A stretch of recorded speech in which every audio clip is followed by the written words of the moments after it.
Welcome. Do not forget to hit the like button and subscribe. Exclusive. This is Wala for who no get Wala. We are still puzzling in Namdekano's case. Sunday Igboho's matter is surfacing again. Wow. Well, the deadline says federal government, FG, politicians are stalling Igboho's return. Well, there is a source that said that.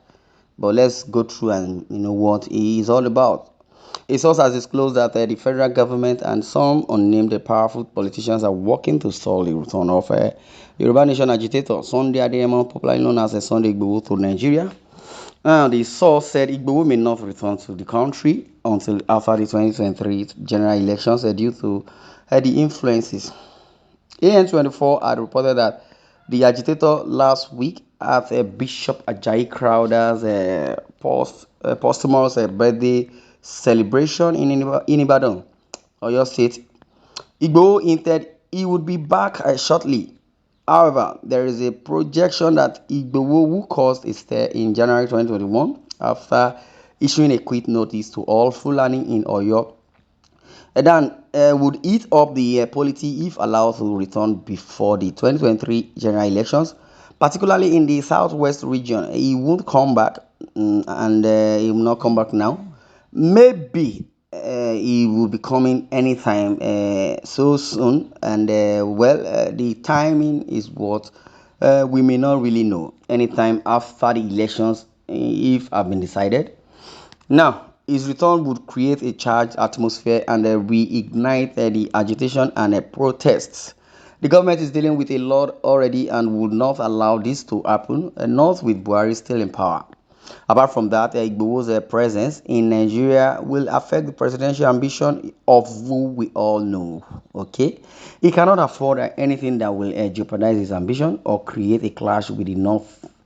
The source said, "Well, it's a good one. This is a good one, but the storyline for me, I am still trying to understand it. According to what he said it's going to be in Nigeria very soon. Very soon is very soon. It might be tomorrow, it might be next year, it might be 10 years after. It doesn't matter. But what matters most is safety and what is coming to Nigeria to do, and that's what it is. I will be in Nigeria soon, according to Igboho, to actualize Yoruba Nation, according to Sunday Igboho. Sunday Igboho has stated that he will soon return to Nigeria to resume his campaign for the establishment of the Yoruba Republic. Information guide also, tells Nigerians. This was stated by the Yoruba Nation activists in Ibadan, Oyo State, at the annual posthumous birthday celebration for Bishop Ajayi Crowder. Sunday Igboho made his statement on the Zoom platform as he said, "I thank you all for your support since the inception of this just cause, and by God's grace, the Fulani herdsmen activities against our people has ended or will end in our land or thereabout. And the Yoruba nation will soon be achieved, and it will be better than all the nations in the world." That is what it is. And they said this is a jump result. But notwithstanding, he has said his own. That is his opinion. He has not offended anybody, but he's just saying what he believes he wants to say. But in the area of telling Fulani, all the Fulani to evacuate, that was another narrative. But he shouldn't have said that. But notwithstanding, since there was no call for cry, or there were calls for cries, and there was no response towards their cries. That was why Igboho stood for his people. Now he says, "My message to Yoruba people worldwide who are passionate about the country of their own is not to lose hope. I am more than convinced that we are on our way to freedom. Our agitation is an ideal and whose time has come. I will come back to Yoruba land soon." That's what he said. According to what he said on Zoom when they projected him on Zoom in Ajayi Crowder's birthday or whoever. But that is the landmark and thereabout. So Sunday Igboho had just said, he's coming back very soon. So very soon is very soon. So nobody should puzzle how soon that's going to be, because if you puzzle it, I believe you are looking for waiting no loss, because somebody will say wala for who no get wala, and then why should, because Igboho to me he's just enjoying himself, and they have advised him not to come to Nigeria, that the federal government of Nigeria will arrest him, will do this, will do that. Why should they do that? They even wanted to go and arrest him over there. Why should they do that? It's uncalled for. Nigerians, according to what I believe under the constitution, you have every right to freedom of speech, but although it has limit. But if the freedom of speech is by saying the truth is the truth, and the truth must be told. Now, the Fulani herdsmen or thereabout, those herdsmen, don't let me say Fulani herdsmen, those herdsmen that represent Fulani are supposed to be, locked under key. But there are, from one report to another, you go to police station, you report that these Fulani people are, trampling upon our farms, they are doing all sorts, etc., etc. Even the typical Hausa will tell you they do the same to them, just because they've been eating themselves. They don't want the whole world to know that there are loopholes in their vineyard. They want to cover up. Now they are not covering up again, but it's too late for them to shout out.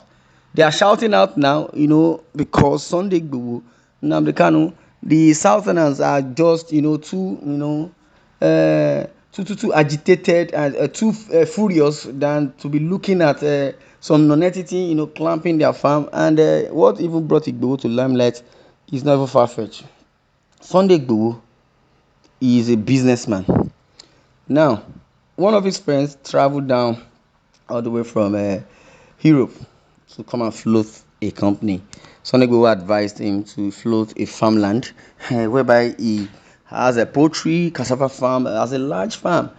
Now, Fulani herdsmen, according to how they call them, invaded his privacy, his properties, his farmland, allowed their cows to trample upon their cassava, unripe whatever. And because when you sow a seed and the seed is not yet to be harvested, but trailer now comes like in form of a cow, eat up your crops, destroy all your farmland. The man decided to let me retaliate and admonish or chastise. In the process, they killed the man. The man's name is Dr. Aborodi, and he's a senior friend to Sunday Igboho. That was why Sunday Igboho got frustrated and decided to help his own people. He has been hearing this all along that Fulani, this, that, they are coming, they are doing this, they are doing that. Since it's not happening to him directly, he's not close to him.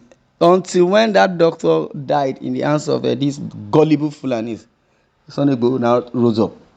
So he decided to fight for his people and started, sending the nonchalant attitude that is being portrayed by the Fulani.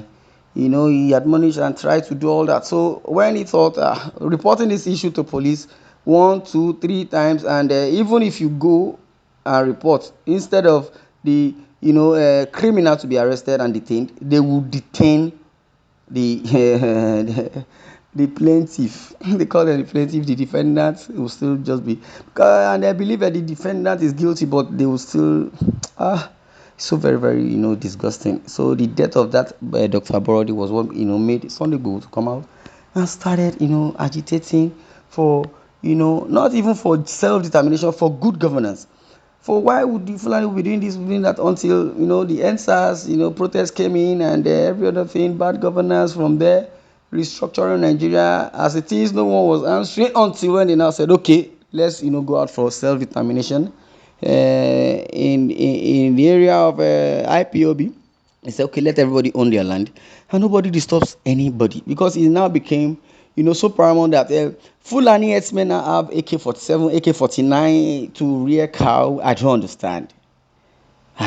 understand. Well, it's not meant for us to puzzle as it is, but God is on the throne. Well, this is where we're going to draw the curtain. Thank you for listening, and don't forget to subscribe and also like, share, and don't disseminate wrong information. What you hear is what you should disseminate. Thank you for listening.